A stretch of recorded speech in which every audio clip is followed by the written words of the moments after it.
नमस्कार, प्रादेशिक समाचार के साथ मैं कामिनी। पहले मुख्य समाचार।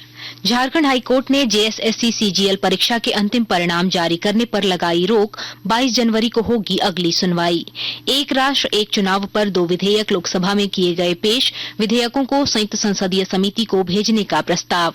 चतरा में गृह सचिव एवं डीजीपी ने की उच्च स्तरीय बैठक। अफीम विनष्टीकरण और जमीनी स्तर पर हुए कार्यों की समीक्षा की। रांची समेत राज्य भर में कड़ाके की ठंड से जनजीवन प्रभावित। मैक्लुस्कीगंज में पारा 2 डिग्री सेल्सियस पर पहुंचा। और हॉकी इंडिया ने रांची में होने वाले हॉकी इंडिया लीग मैचों में दर्शकों के लिए फ्री एंट्री की घोषणा की। और अब समाचार विस्तार से। झारखंड हाईकोर्ट ने जेएसएससी सीजीएल परीक्षा के अंतिम परिणाम जारी करने पर रोक लगा दी है। इस मामले की अगली सुनवाई 22 जनवरी को होगी। अदालत ने राज्य सरकार को निर्देश दिया है कि परीक्षा पेपर लीक होने के संबंध में दर्ज शिकायत पर परीक्षा संचालन अधिनियम 2023 के तहत पुलिस एफआईआर दर्ज करे और अनुसंधान कर रिपोर्ट दे। झारखंड हाईकोर्ट के वरीय अधिवक्ता धीरज कुमार ने बताया कि डॉक्यूमेंट वेरिफिकेशन की प्रक्रिया जारी रहेगी। झारखंड कर्मचारी चयन आयोग संयुक्त प्रवेशिका परीक्षा की जांच को लेकर दायर जनहित याचिका पर आज झारखंड उच्च न्यायालय में माननीय मुख्य न्यायमूर्ति एवं न्यायमूर्ति दीपक रोशन की खंडपीठ ने 22 जनवरी 2025 तक परीक्षा फल प्रकाशित करने पर रोक लगा दी। साथ ही डॉक्यूमेंट वेरिफिकेशन के लिए कहा है और पुलिस को इस मामले में एफआईआर दर्ज कर अनुसंधान कर रिपोर्ट देने की बात कही। इस मामले की अगली सुनवाई 22 जनवरी 2025 को निर्धारित की गई है। गौरतलब है कि झारखंड हाईकोर्ट में जेएसएससी सीजीएल परीक्षा पेपर लीक मामले की सीबीआई जांच कराने की मांग को लेकर दायर याचिका पर सुनवाई हुई। एक राष्ट्र एक चुनाव से संबंधित 2 विधेयक आज लोकसभा में पेश किए गए। केंद्रीय विधि एवं न्याय मंत्री अर्जुन राम मेघवाल ने संविधान 129वां संशोधन विधेयक 2024 और केंद्र शासित प्रदेश विधि संशोधन विधेयक 2024 सदन के पटल पर रखे। केंद्रीय विधि मंत्री ने जैसे ही विधेयक सदन में पेश किए तो विपक्षी दलों ने मत विभाजन की मांग की। 269 सदस्यों ने विधेयक पेश किए जाने के पक्ष में और 198 सदस्यों ने इसके विरोध में मत किया। विपक्षी दलों ने विधेयक पेश करने का विरोध किया और इसे संविधान के बुनियादी ढांचे पर प्रहार बताया और विधेयक जांच के लिए संयुक्त संसदीय समिति को भेजने की मांग की। कांग्रेस महासचिव जयराम रमेश ने इस विधेयक को संविधान के खिलाफ बताया। हम वन नेशन वन इलेक्शन का विधेयक को संविधान के खिलाफ मांगते हैं। वो संविधान की मूल ढांचा जो है, बेसिक स्ट्रक्चर जो है, उसके खिलाफ है। लोकतंत्र को हटाने के लिए, लोकतंत्र को चुप करने के लिए ये चलाया जा रहा है। एक तंत्र का तोप का एक हथियार है वन नेशन वन इलेक्शन। और मैं कह दूं, वन नेशन वन इलेक्शन विधेयक एक जुगल है संविधान बदलने का। श्री मेघवाल ने विपक्षी दलों के आरोपों का खंडन करते हुए कहा कि ये विधेयक संविधान की मूल संरचना के खिलाफ नहीं है। उन्होंने विधेयकों को संयुक्त संसदीय समिति को भेजने का प्रस्ताव किया। केंद्रीय मंत्री गजेंद्र सिंह शेखावत ने कहा कि इस अधिनियम पर विपक्ष सुधार की जगह विरोध वाली मानसिकता से काम कर रहा है। मंत्री जी की मंशा को जो कैबिनेट में उन्होंने कहा था, माननीय मंत्री जी ने सदन के पटल पर रखा और उन्होंने कहा कि सरकार की मंशा है, माननीय प्रधानमंत्री जी का मार्गदर्शन है कि मैक्सिमम डेलिब्रेशन इसके ऊपर, डिस्कशन इस पे होना चाहिए। इतना बड़ा रिफॉर्म सबसे चर्चा के बाद में वो अंगीकार हो, लेकिन विपक्ष विरोध से जिस तरह से किया है, मैं मानता हूं कि ये भारत के विकसित होने की दिशा में लाए गए इस बड़े अधिनियम, एक बार फिर उन्होंने अपनी मानसिकता को उजागर किया है। वहीं झारखंड से राज्यसभा के सदस्य और भाजपा नेता दीपक प्रकाश ने कहा है कि एक राष्ट्र एक चुनाव देश के लिए शुभ संकेत हैं। वन नेशन वन इलेक्शन देश के लिए शुभ संकेत, और जिस प्रकार प्रधानमंत्री जी नरेंद्र मोदी जी इस विषय को देश के अंदर, संसद के अंदर लाने का काम किया है, वो स्वागत योग्य है। कुछ लोगों की मंशा, कांग्रेस की मंशा साफ नहीं। सर्वदलीय चीजों को एक साथ बैठ करके विचार करते हुए जेपीसी के माध्यम से चीजें सर्वसम्मत बने, ये सरकार का इरादा है और बेहतर इरादा है। राज्यसभा में आज भारतीय संविधान की 75 वर्षों की गौरवशाली यात्रा पर चर्चा में सदन के नेता और केंद्रीय मंत्री जगत प्रकाश नड्डा ने कहा कि देश संविधान सभा के उन सभी सदस्यों का ऋणी है जिन्होंने भारतीय संविधान को आकार दिया। इस बीच उन्होंने धारा 370 को निरस्त करने के लिए प्रधानमंत्री नरेंद्र मोदी का आभार प्रकट किया।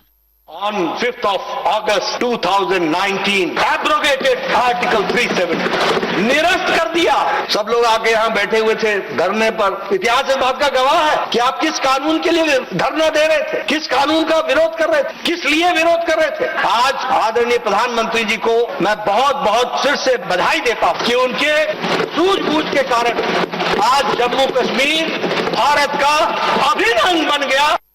केंद्र सरकार द्वारा झारखंड सरकार के 1,36,00,000 रुपए बकाये से इनकार करने पर मुख्यमंत्री हेमंत सोरेन ने भाजपा सांसदों से अपील की है कि वे इस बकाये राशि को दिलवाने के लिए संसद में अपनी आवाज बुलंद करें। अपने सोशल मीडिया अकाउंट एक्स पर उन्होंने लिखा है कि झारखंड के विकास के लिए इस बकाये राशि की नितांत जरूरत है। इस विषय पर राज्य के नगर विकास मंत्री सुदिव्य कुमार सोनू ने कहा कि झारखंड रॉयल्टी का पैसा केंद्र सरकार से लेने के लिए न्यायिक रास्ता भी अपनाएगा। 9 सदस्यीय संविधान पीठ ने जब झारखंड के दावे पर मुहर लगाई है और सरकार ने राज्यपाल के अभिभाषण में अपनी मंशा को स्पष्ट किया है कि 1,36,000 करोड़ के बकाये को लाए जाने के लिए हम लोग न्यायिक रास्ता भी अख्तियार करेंगे। झारखंडियों का हक का पैसा जो भारत सरकार के पास मौजूद है वह पैसा हर हालत में हम लोग लेकर आए। झारखंड मुक्ति मोर्चा के केंद्रीय महासचिव और प्रवक्ता सुप्रियो भट्टाचार्य ने आज रांची में आयोजित संवाददाता सम्मेलन में कहा कि इस संबंध में भू राजस्व विभाग के द्वारा कोल इंडिया को पत्र के माध्यम से 15 दिन के अंदर जवाब देने को कहा गया है। आकाशवाणी के ताजा तरीन समाचारों के लिए आप हमारी वेबसाइट newsonair.gov.in पर लॉग ऑन कर सकते हैं। ताजा समाचार X handle @AIR news alerts और Facebook page all India radio news पर भी उपलब्ध है। आप प्रादेशिक समाचार एकांश के X handle @AIR news _ Ranchi और फेसबुक, इंस्टाग्राम पेज तथा YouTube channel AIR news Ranchi पर भी हमारे बुलेटिन सुन सकते हैं। प्रादेशिक समाचार आप आकाशवाणी रांची से सुन रहे हैं।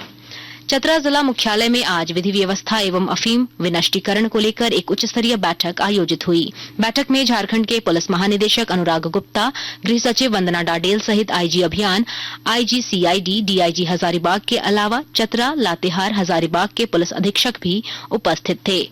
इस बैठक में अफीम की अवैध खेती को नष्ट करने और जमीनी स्तर पर विधि व्यवस्था की समीक्षा की गई। बैठक में DGP अनुराग गुप्ता ने कहा, अफीम की खेती में संलिप्त लोगों पर शिकंजा कसा जाएगा। खरीफ विपणन मौसम 2024-25 में गोड्डा जिले में धान अधिप्राप्ति का कार्य आरंभ किया गया है और जानकारी के साथ हमारे संवाददाता।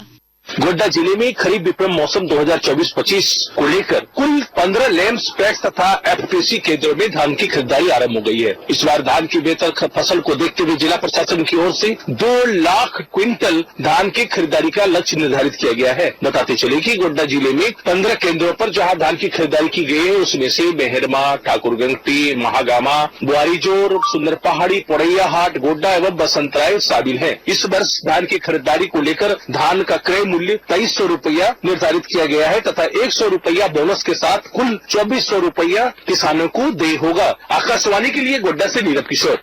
पहाड़ी क्षेत्रों में हो रही बर्फबारी के कारण रांची समेत राज्य भर में कड़ाके की ठंड पड़ रही है। कल रांची के कांके का न्यूनतम तापमान 3.3 डिग्री जबकि मैक्लुस्कीगंज का न्यूनतम तापमान 2 डिग्री सेल्सियस पर पहुंच गया और ठंड की स्थिति को देखते हुए मौसम विज्ञान केंद्र ने राज्य के 7 जिलों गढ़वा, पलामू, चतरा, गुमला, रामगढ़, बोकारो तथा धनबाद के लिए शीतलहर का येलो अलर्ट जारी किया है। हॉकी इंडिया ने रांची में आयोजित होने वाले hero hockey India league HIL के सभी मैचों में दर्शकों के लिए फ्री एंट्री का फैसला किया है। यह कदम खेल को देश के हर कोने तक ले जाने और अपने उत्साही समर्थकों के लिए इसे और अधिक सुलभ बनाना हॉकी इंडिया के दृष्टिकोण का हिस्सा है। अंत में मुख्य समाचार एक बार फिर। झारखंड हाईकोर्ट ने JSSC CGL परीक्षा के अंतिम परिणाम जारी करने पर लगाई रोक। 22 जनवरी को होगी अगली सुनवाई। एक राष्ट्र एक चुनाव पर 2 विधेयक लोकसभा में किए गए पेश। विधेयकों को संयुक्त संसदीय समिति को भेजने का प्रस्ताव। चतरा में गृह सचिव एवं DGP ने की उच्च स्तरीय बैठक। अफीम विनष्टीकरण और जमीनी स्तर पर हुए कार्यों की समीक्षा की। रांची समेत राज्य भर में कड़ाके की ठंड से जनजीवन प्रभावित। मैक्लुस्कीगंज में पारा 2 डिग्री सेल्सियस पर पहुंचा और हॉकी इंडिया ने रांची में होने वाले हॉकी इंडिया लीग मैचों में दर्शकों के लिए फ्री एंट्री की घोषणा की। इसके साथ ही आकाशवाणी रांची से प्रादेशिक समाचार का ये बुलेटिन समाप्त हुआ। आपसे अगली मुलाकात होगी कल सुबह 8:30 बजे प्रादेशिक समाचार बुलेटिन के साथ। नमस्कार।